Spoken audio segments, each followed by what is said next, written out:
ইমাম বুখারী রাহমাতুল্লাহ আলাইহি অনেক সাধনা করে কিতাব লিখছেন বুখারী। আর এই বুখারীর সানা সিফাত গুণ কীর্তন করতে করতে আমাদের জেহেনের মধ্যে এমন গলত কিছু ধারণা ঢুকছে। গলতটা কি? আমরা ভাবি যে বুখারী বুখারী বুখারী শুধু বুখারী, বিশাল এক গলত। অথচ ইমাম বুখারী রাহমাতুল্লাহ আলাইহি এই কিতাব লেখার আগে মুওয়াত্তা মালিককে আসাহুল কিতাব বাদা কিতাব না বলা হইতো। আসাহুল কিতাব বাদা কিতাব না সহিহ বুখারী, এর আগে আসাহুল কিতাব বাদা কিতাব না কি ছিল? মুওয়াত্তা মালিক। যদি আপনি প্রশ্ন করি, যদি আমি বলি যে মুওয়াত্তা মালিক সম্পর্কে জানেন, মুওয়াত্তা মানে কোন হাদিসের কিতাব নাকি? এই জাহেলরা বলবে ইমাম মালিকের কিতাব। যদি বলি ভাই হাদিস কোথায়, বলে মুসনাদ হুমায়দির মধ্যে। মুসনাদ হুমায়দি কোনো কিতাব আছে নাকি?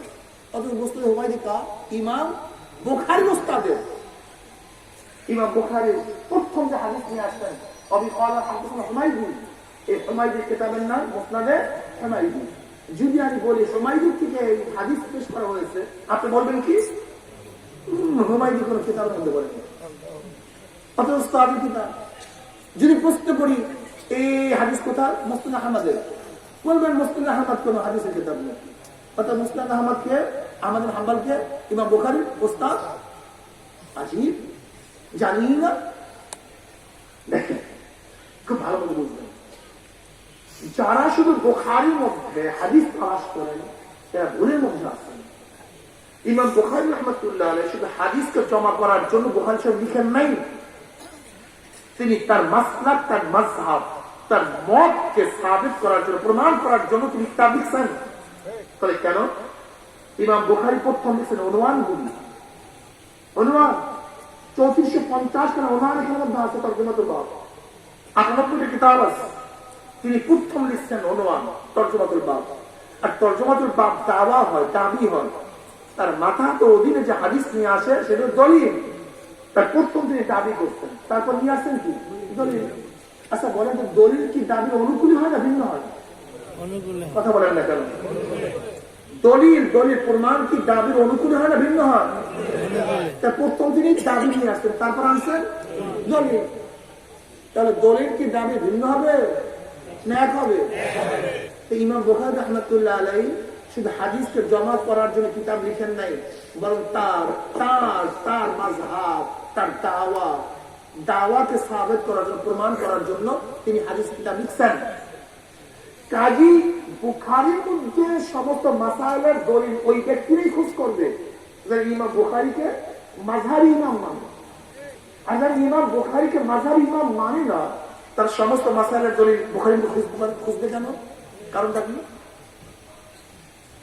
কেন খুঁজবে? বরং যকিরে হাদিস, হাদিসের ভান্ডারের মধ্যে খুঁজবে, যে হাদিসের মধ্যে পাওয়া যায় কি চায় না। কেন বুখারী তো আপনার দাওয়া, আপনার দাবি অনুযায়ী হাদিস নিয়ে আসে নাই। বুখারী তার নিজের দাওয়া অনুযায়ী হাদিস নিয়ে আসে। আমি কথাটা বুঝতে পারছি? দলিল কি? আমি যে এইমাত্র কথা বললাম, এর প্রমাণ কি? যদি বুখারী শুধু হাদিসকে জমা করার জন্য হাদিস নিয়ে আসেন, তাহলে হাদিসকে বারবার নিয়ে আসবেন কেন? একটা হাদিস যেমন এইমাত্র যে হাদিস পড়ছি, এই হাদিস বুখারীর মধ্যে 3 জায়গা আছে। কয় জায়গা আসছে? কিতাবুদ দাওয়ার মধ্যে আসছে, কিতাবুল আইমান ওয়াল নাযরের মধ্যে আসছে, আর কিতাবুত তাওহীদের মধ্যে আসছে। একই হাদিস 3 জায়গা আসবেন কেন? ইন্নামাল আমালু বিন্নিয়াত হাদিস বুখারীর মধ্যে 7 জায়গায় নিয়ে আসছে। একটি আয়েশার হাদিস বুখারীর মধ্যে 18 জায়গায় নিয়ে আসছে। হেরাক্লের হাদিস বুখারীর মধ্যে প্রায় 3 জায়গায় নিয়ে আসছে। একটা হাদিস বারবার আনবেন কেন? যদি হাদিসকে জমা করার উদ্দেশ্য হয়, একটা হাদিস বারবার আনবেন কেন?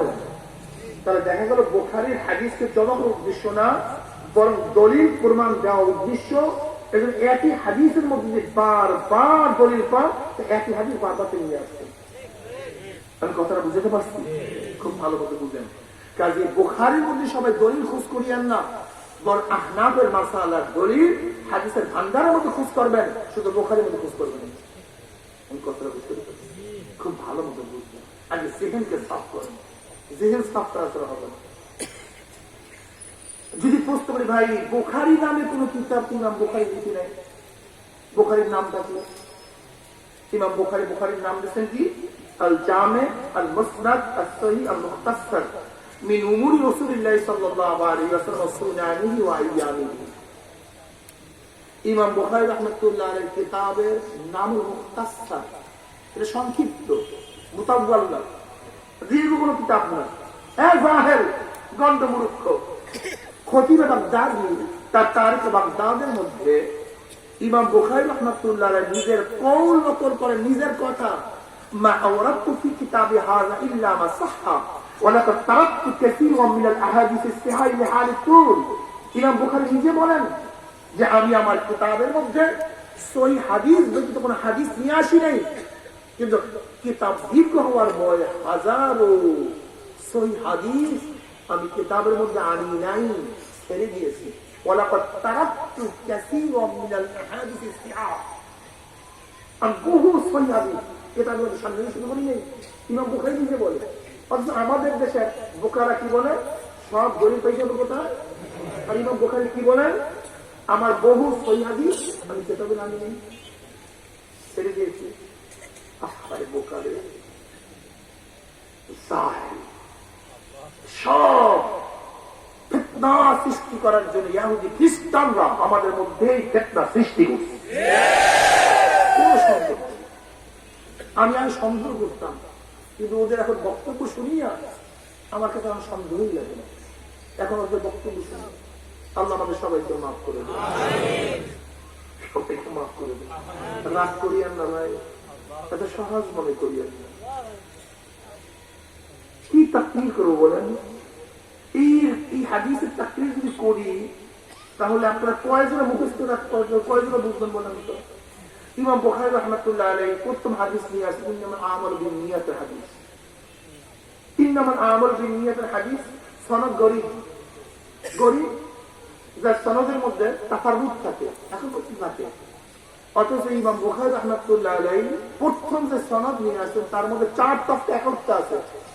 যেমন ইন্নামাল আমালু বিন্নিয়াতিল হাদিস, গোটা সাহাবীদের মধ্য থেকে ওমর ইবনে খাত্তাব রাদিয়াল্লাহু তাআলা ব্যতীত দ্বিতীয় কোন সাহাবী হাদিস বয়ান করেন নাই।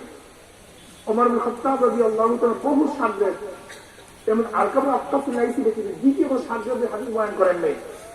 আলকামার বহু সাহাবীদের, তার মধ্যে মুহাম্মদ ইবনে তাইমি ব্যতীত দ্বিতীয় কোন সাহাবী বয়ান করেন নাই।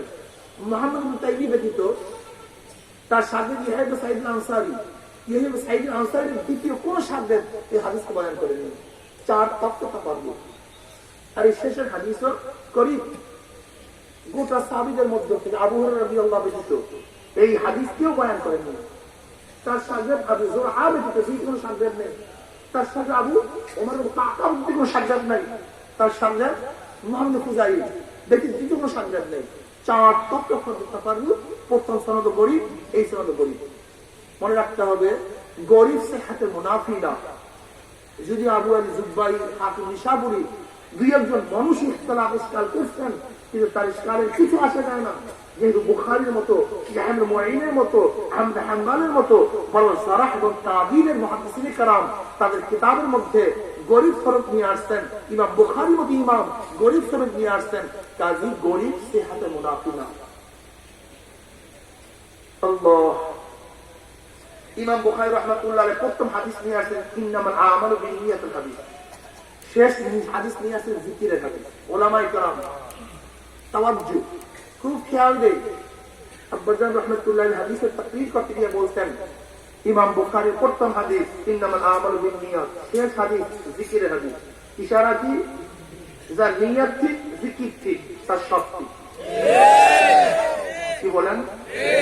নিয়ত ঠিক, তার যার নিয়তে ভেজাল, জিকিরে ভেজাল, সব।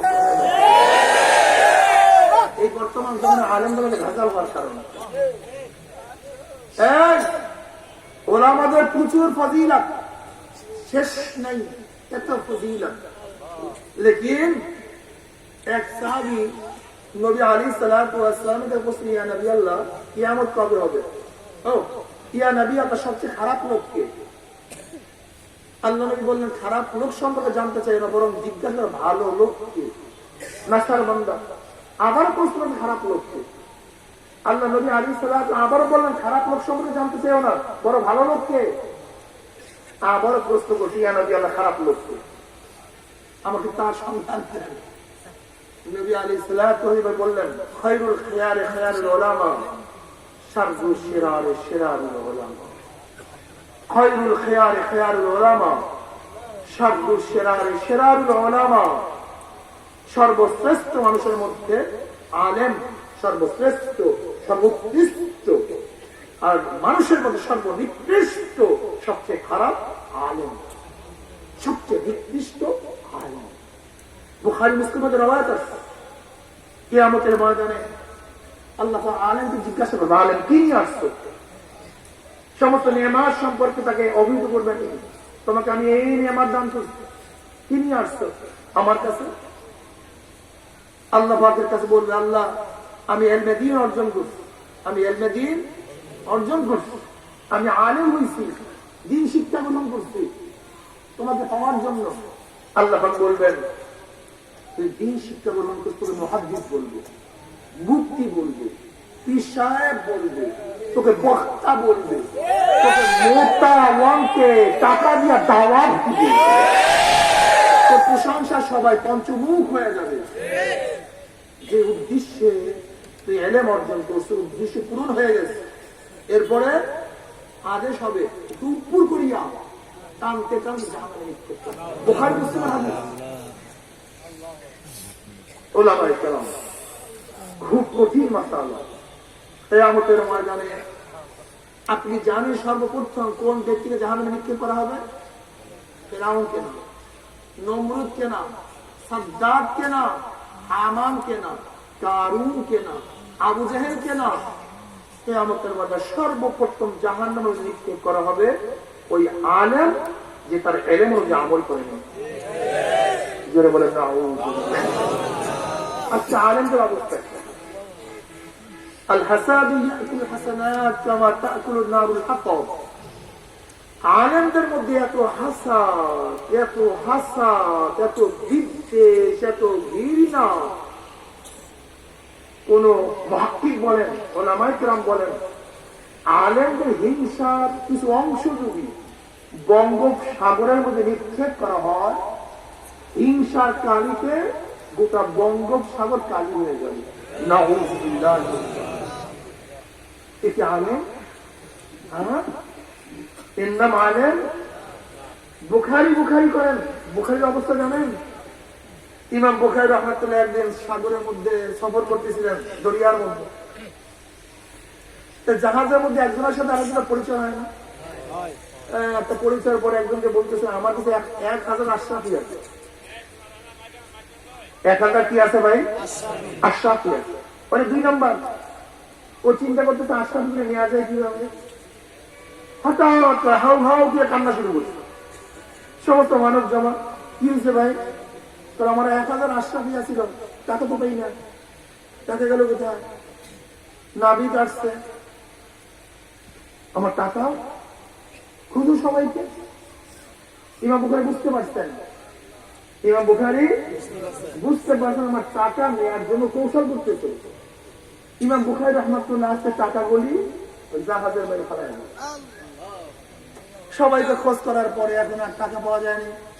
নাবিক অনেক গাড়ি বন্ধ করে চলে গেছে, হাই ফাটা ফাজি, কারোর কিছু পাইনি, কোথায় তোর টাকা? এবার যখন জাহাজ ঘুরছে, সবাই নামছে, ওই চোর ডাকাত লম্পটটা ইমাম বুখারী বলতেছে, আমি কেনই কৌশল করছি তুই বুঝতে পারছো, তোমার টাকা নেওয়ার জন্য। কিন্তু আমি আশ্চর্য, টাকাগুলি গেল কোথায়? টাকাগুলি গেল কোথায়? তাহলে আমি টাকাগুলি দরিয়ার মধ্যে ফেলাই দিচ্ছি। 1000 আশরাফি তুমি দরিয়ার মধ্যে ফেলাই দিচ্ছ। বলে কেন? আমি বহু সাধনা করে মানুষের আস্থা অর্জন করছি, বহু সাধনা করে মানুষের বিশ্বাস করে, আমি যা বলি মানুষ সত্য মনে করে। আল্লাহ না করে আজকে যদি টাকাগুলি আমার কাছে পাওয়া যাইতো, তাহলে কিছু মানুষের মধ্যে সন্দেহ সৃষ্টি হইতো, মনে হয় যেন বুখারী চোর। এর জন্য আমার মর্যাদাকে ঠিক রাখছি, টাকার মায়া করি নাই, টাকা ফেলাই। ইমাম বুখারী রাহমাতুল্লাহ আলাইহি নিজের অবস্থানকে ঠিক রাখার জন্য টাকাকে ফেলাই দিছে। আর আমরা ফাঁসে খুঁজ লুচ্চা শয়তানদের টাকা আনার জন্য নিজেদের ইজ্জত সম্পর্কে বিক্রি করে দিই। এই হলো পার্থক্য বুখারীর মধ্যে আর আমাদের, এই হলো পার্থক্য। তারা নিজের টাকাকে বিসর্জন দিচ্ছে ইজ্জত রক্ষা করার জন্য, আর আমরা ইজ্জতকে বিসর্জন দিই টাকা রক্ষা করার জন্য। وَأَسِرُّوا قَوْلَكُمْ أَوِ اجْهَرُوا بِهِ إِنَّهُ عَلِيمٌ بِذَاتِ الصُّدُورِ। এত সহজ না। আলেম, মুহাদ্দিস, মুফতি আগেকার জমানায় যদি কেউ কাউকে বদদোয়া করতো, তাই কি বদদোয়া করতো? আল্লাহ থেকে মুফতি বানাও, আল্লাহ পাকে মুহাদ্দিস বানাও। আজীব, এটা তো দোয়া, এটা বদদোয়া হলো কিভাবে? কারণটা কি শোনেন। শয়তান বড় আলেম ছিল, বহুত বড় আলেম। কেমন আলেম জানেন? আল্লাহ পাক যত নবীকে যত ইলম দান করেছে, সমস্ত ইলম আল্লাহ পাক তাফসীলি ভাবে ব্যাখ্যা সহকারে শয়তানকে দান করেছে। ব্যাখ্যা সহকারে, ব্যাখ্যা সহকারে। শুধু কি তাই? আবেদ, সে আবেদ, সে আরেফ, সে চাহেদ, সে তাকি, সে খাজেন। লেকিন আল্লামা থানভী রাহমাতুল্লাহ ছোট্ট ভাই বলতেন, চাই আইনের মধ্যে শয়তানের 3 আইন ছিল, এক আইন ছিল। আলেমের আইনের মধ্যে ছিল, আমের আইনের মধ্যে ছিল, আরেফের আইনের মধ্যে ছিল, লেকিন আশিকের আইনের মধ্যে ছিল। আপনি কি জানেন আবুল ফজল ফয়জুল ইলমের অবস্থা জানেন? আবুল ফজল ফয়জুল যে বাদশাহ আকবরের দিনে ইলাহি প্রবক্তা ছিল, ওই কপাল পরা কেমন জানা জানেন আপনি? বিনা নুক্তার হরফ দিয়া কোরআনে তাফসীর লেখে, বিনা নুক্তার হরফ দিয়া। এখন মনে করেন কি কথা হলো মুবাদ, কি জানতো, জানার কোনো শেষ নাই, কোন সীমা নাই। কিন্তু অবস্থা কি জানেন? ভাইজি সাহেব, আকবর বলতো, ভাইজি সাহেব শুয়ারের গোস্ত খাওয়ার মধ্যে গুঞ্জাইশ আছে? হ্যাঁ হ্যাঁ, গুঞ্জাইশ তো হয়। মদ খাওয়া কি গুঞ্জাইশ? হ্যাঁ, খাওয়া তো গুঞ্জাইশ হয়। এইটা যায়, হ্যাঁ হ্যাঁ, কোনো অসুবিধা নেই। দুনিয়া কামাই করার জন্য সবকিছু বিসর্জন দিয়ে দিচ্ছে। শয়তান কেবলের জন্য সবকিছু বিসর্জন দিয়ে দিচ্ছে। এরা ভিন্ন জিনিস, মাওলা রহমান ভিন্ন জিনিস, মাওলা রহমান ভিন্ন জিনিস। যেমন হযরত আব্দুল কাদের জিলানী রাহমাতুল্লাহ আলাইহি একদিন রাস্তা দিয়ে হাঁটতেছিলেন, হঠাৎ দেখে আকাশের মধ্যে ছায়া দিয়ে চলতেছে। আপনি কি বলতেন? যে আমি দেখছো কত বুঝুন হয়ে গেছে, আমি কত উপরে কক্ষায় চলে গেছি। কিন্তু আব্দুল কাদের জিলানী রাহমাতুল্লাহ চিন্তা করতেছেন, নবী ব্যতীত নেক কাউকে ছায়া দেয় না। ঘটনা কি দেখি, নিশ্চিত লা হাওলা ওয়ালা কুওয়াতা ইল্লা বিল্লাহ বলে ফুয়েস, ফু দেওয়ার সাথে সাথে নেক নাই। সামনে বুড়া হাজির, লাঠি ধ্যান দেয়া, লাঠি ভর দিয়ে হাজির। বলে কি রে বুড়া মেয়া, তুই কে? তোরা নিয়ে তো একটু আগে কি তুই ছায়া দিছিলি? তোরা হ্যাঁ, আমি ছায়া দিছিলাম, আমি ছায়া দিছিলাম। যদি আপনার মনের মধ্যে একটু ভাব আসতে বুজুর্গ হয়ে গেছে, আমি কি আমার শ্বাস ছিল? আমি কত বুজুর্গিরি করে শেষ করে দিছি। যখন এখান থেকে গেছে বুজুর্গ, আমি ছায়া দিছি, ভাবছি আমি বড় বুজুর্গ। কেবের আসছে, অজব আসছে, কারবার শেষ, বুজুর্গি শেষ করি। কিন্তু আপনার এলেমের কারণে, আপনার এলেমের কারণে আমি আপনাকে ধোঁকা দিতে পারিনি, আপনি রক্ষা পেয়ে গেছেন। নাউযুবিল্লাহ, নাউযুবিল্লাহ। ওরে ইবলিস, যদি এলেমের কারণে রক্ষা পাইতাম, তাহলে আল্লাহ তোকে এলেম দান করছে, তুই রক্ষা পাবি না কেন? আমি এলেমের কারণে রক্ষা পাই নাই, আমি আল্লাহর রহমত থেকে রক্ষা পেয়ে গেছি। ইবলিস বলছে, আসলে আপনার আল্লাহর রহমতের দ্বিতীয় গুণটা চাও ছিলাম,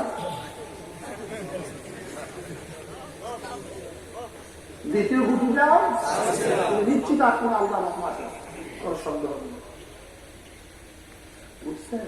বর্তমান জমানায় দর্শের মধ্যে এই যে মারিফতের কোনো বয়ান থাকে না, ছেলেদের মধ্যে একটা তাসাউফের বয়ান থাকে না। অথচ হাদিসে প্রত্যেকটা রঙের মধ্যে এলমে মারিফাত বোঝাই, সব চালা এলমে তাসাউফ বোঝাই। এর জন্য ইমাম মালিক রাহমাতুল্লাহ কি বলেন, মান তাফাক্কাহা ওয়া লাম ইয়াতাসাওয়াফা ফাকাদ তাফাসসাকা ওয়া মান তাসাওয়াফা ওয়া লাম ইয়াতাফাক্কাহা ফাকাদ তাযান্দাকা ওয়া মান জামা বাইনাহুমা ফাকাদ তাহাক্কাকা। যে ব্যক্তি এলমে ফিকহ শিখলো, এলমে তাসাউফ শিখলো না, সে ফাসিক। আর যে এলমে তাসাউফ শিখলো, এলমে ফিকহ শিখলো, সে কাফের। ওয়া মান জামা বাইনাহুমা ফাকাদ তাহাক্কাকা। আর যে ব্যক্তি এলমে তাসাউফ শিখলো, এলমে ফিকহ শিখলো, সে মুহাক্কিক।